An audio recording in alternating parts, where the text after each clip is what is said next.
Halo Sobat Jakarta, kembali lagi bersama saya Sertu Koat Cantika Laviara Handri Putri di Jayakarta Podcast. Pada episode kali ini kita akan berbincang bersama Letkol Arhanud Agus Guandi. Beliau adalah mahasiswa MKPG Universitas Indonesia Angkatan 2024. Kebetulan beliau sudah ada di hadapan saya, langsung saja kita sapa yuk. Halo Bapak, selamat datang. Terima kasih.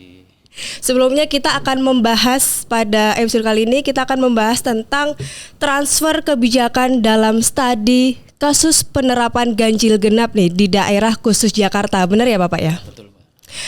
Oke, kita masuk pertanyaan pertama nih. Urgensi permasalahan transfer kebijakan bagi TNI sehingga menarik untuk dibahas dalam satu studi khusus kali ini. Jadi begini Mbak ya. Jadi urgensinya kenapa permasalahan transfer kebijakan ini perlu dibahas bagi TNI. Karena apa? TNI itu dalam melaksanakan semua kebijakan berkaitan dengan pertahanan itu bersifat linear terkait dengan kebijakan-kebijakan dari pemerintah pusat maupun pemerintah daerah. Dalam hal ini terkait dengan pemerintah DKI Jakarta ataupun daerah khusus Jakarta saat ini. Jadi apa yang terjadi di kebijakan yang diambil oleh pemerintah daerah khusus Jakarta itu dalam jangka pendek maupun jangka panjangnya akan berdampak terhadap pertahanan yang ada di Jakarta. Terkait dengan apa sih transfer kebijakan itu? Transfer kebijakan itu merupakan proses di mana suatu kebijakan dan praktek dari suatu negara ataupun kota lain yang diambil. Jadi sebagai kayak percontohan gitu. Oke. Tapi dalam konsepnya itu harus disesuaikan dulu. Nggak bisa kita ujuk-ujuk ngambil dari satu negara ataupun kota langsung diterapkan secara total, jadi kayak copy paste gitu. Nah, tidak bisa seperti itu. Kalau kita berkaca dari teori dari Mark Evan 2024 dalam bukunya tentang policy transfer in global perspective, di sana dijelaskan bahwa konsep policy transfer itu merupakan pendekatan penting dalam studi kebijakan publik yang menyoroti proses di mana kebijakan dari institusi ataupun praktek dari satu sistem pemerintahan atau konteks tentang yang dipindahkan atau diadopsi ataupun diadaptasi kemudian disesuaikan dengan kultur budaya lokal sehingga nanti ada penyesuaian secara berkesinambungan. Jadi apa-apa yang belum sesuai nanti perlu dievaluasi dan disesuaikan secara berikutnya. Kemudian berkaitan dengan konteks daerah khusus Jakarta, kebijakan ganjil genap pada saat ini yang akan kita bahas, ini implementasinya kan sudah berjalan cukup lama. Betul. Tapi pada kenyataannya kalau kita melihat, kita sebagai, bukan sebagai TNI-nya, kita sebagai warga daerah khusus Jakarta. Konsepnya itu kan mengurangi ataupun mengurai kemacetan. Kemudian dampaknya mengurangi polusi. Tapi kenyataannya untuk kemacetan di Jakarta ini masih berkesinambungan dan masih berkelanjutan. Betul. Kalau kita ngelihat pulang dari kantor ataupun berangkat dari kantor, pasti kita ketemu masalah macet. Kalau sudah masalah macet, kemudian berikutnya pasti polusi. Betul. Nah, kadang-kadang kalau orang berbicara kalau sudah musim kemarau itu bilangnya Jakarta lagi musim berkabut. Masalahnya kabutnya bukan kabut karena embun. Ya yang bagus, tapi karena polusi. Betul. Dengan adanya program ganjil genap ini saya tertarik karena implementasinya sudah berjalan lama, tapi sepertinya dampaknya kok kurang. Nah, sehingga saya menarik membahas tentang kebijakan ganjil genap ini.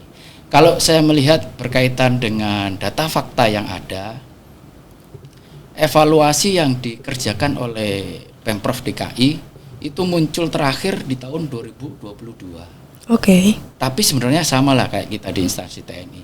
Program itu biasanya evaluasi itu selalu dikerjakan, cuma publishnya yang kurang, Mbak. Baik Pak, langsung saja kita masuk ke pertanyaan yang kedua nih. Lalu hambatan dan tantangan apa saja yang dihadapi dalam penerapan aturan ganjil genap di Jakarta?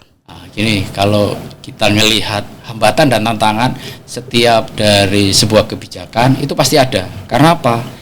Dari proses transfer kebijakan tadi itu kan harus ada penyesuaian-penyesuaian. Kemudian dalam konsep kebijakan itu juga pasti harus ada evaluasi yang berkesinambungan sehingga hambatan dan tantangan ini diharapkan ada solusinya. Iya. Yang pertama, biasanya yang perlu kita bahas di sini, yang pertama tentang kemacetan di area yang di luar non ganjil genap. Jadi kalau ganjil genap ini pada saat pelaksanaannya kan pagi hari, ada waktunya jam sekian sampai jam sekian, kemudian sore hari jam 4 sampai jam sekian. Tapi di luar jam itu kan pasti akan kemacetannya akan timbul berulang lagi. Betul. Nah, kalau dengan adanya jam ganjil genap ini kan biasanya pasti terjadi pengalian arus. Dengan adanya pengalian arus pasti jalur-jalur yang tidak terkena ganjil genap itu pasti lebih macet. Iya. Kemudian distribusi lalu lintas itu juga harus terintegrasi antara yang sudah terkena ganjil genap sama yang tidak. Sehingga apa? Untuk kemacetan bisa didistribusi secara seimbang. Sehingga masyarakat itu perlu informasi di mana yang sudah macet.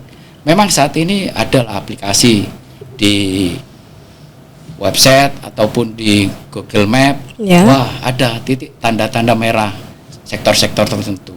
Apabila dari Pemprov DKI bisa distribusi, kemudian antar jalur primer sama sekundernya, ya minimal bisa mengurangi kemacetan yang ada. Oke, Bapak. Untuk pertanyaan yang ketiga nih, lalu apa faktor yang mempengaruhi dalam penerapan ganjil genap? Ada nggak solusi atau rekomendasinya nih? Jadi kalau menurut pandangan saya berkaitan dengan keilmuan yang saya pelajari tentang kebijakan publik dan governance, faktor utama yang mempengaruhi kemacetan di area non ganjil genap ya, ini biasanya kan pengalian arus kendaraan yang dilakukan secara tidak terkelola dengan baik. Dalam artian jalan alternatif itu tidak terkoneksi dengan digitalisasi, sehingga distribusi lalu lintas yang ada tidak merata disebabkan kurangnya sistem pengaturan yang efektif dan pemanfaatan jaring jalan yang ada. Kemudian faktor lain, kurangnya penguatan sistem transportasi umum. Jadi masalahnya kan di transportasi umum. Sehingga kalau nanti saat ini memang Transjakarta, LRT, MRT sudah bagus. Cuma konektivitas yang saya sampaikan tadi, beralih dari satu stasiun, satu halte ke yang lain minimal nyaman. Betul. Sehingga penggunanya juga akan nyaman. Nah, kemudian yang berikutnya tentang apa sih yang menyebabkannya itu, kenapa terjadi yang kemacetan tadi itu. Untuk mengurangi permasalahan itu dari analisa yang dapat saya sampaikan, yang pertama mungkin peningkatan pengelolaan lalu lintas secara lebih canggih mungkin. Jadi mungkin Pemprov DKI bisa bekerja sama dengan Dinas Perhubungan dengan kepolisian terkait dengan pengaturan lalu lintas yang ada, bisa menggunakan teknologi sistem CCTV ataupun sensor. Saat ini memang sudah dikerjakan, tapi perlu ditingkatkan lagi. Mungkin harapan saya ke depannya Jakarta ini polusi semakin menurun, kemudian kemacetan berkurang. Mungkin memang ada, mungkin kalau agak dibilang ekstrim mungkin. Ya, jalan-jalan yang misalkan yang bersifat VVIP misalkan dibatasi lah. Untuk saat ini memang masih banyak yang masih melanggar lah. Di mana ganjil genap memang kadang-kadang ya ada yang melanggar. Nah, dengan adanya mungkin pengetatan ataupun sistem digitalisasi tadi, harapannya yang melanggar-melanggar ini kan bisa dikurangi, sehingga kedepannya.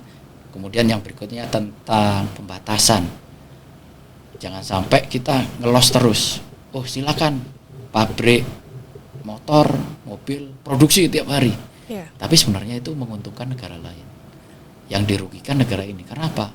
Dengan kita memberikan subsidi BBM saja, dengan tiap hari ribuan motor dan ratusan mobil yang dikeluarkan, sebenarnya negara ini secara nggak langsung membiayai produknya negara lain.